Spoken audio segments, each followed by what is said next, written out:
2into3 are consultancy that are based in Dublin.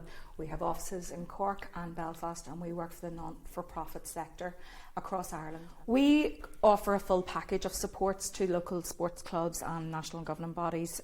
We would advise them on their strategic planning, fundraising advice, doing a strategy, and also on grants, on how to access those grants and how to maximise their potential to gain grants and fundraising for their organisations.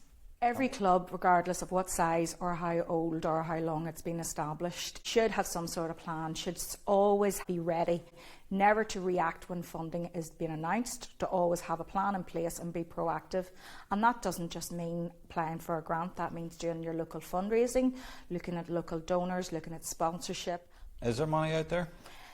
Money comes and goes, and there is always support and there's always goodwill for your local sports clubs, and you should always look at that. It's not just about jumping when maybe the Sport NI or the department announces a grant, but it's about being proactive and seeing what's out there.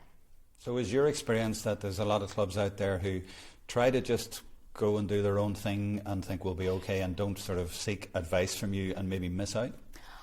Our greatest experience with clubs is they don't have a plan in place. So they are working on a yearly basis, an annual basis, and they don't think ahead.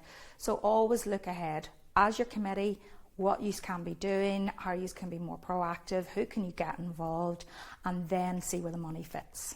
Could you give me an example of what sort of expertise that you have brought to a club and helped them to bring in some money that they didn't realise they could get?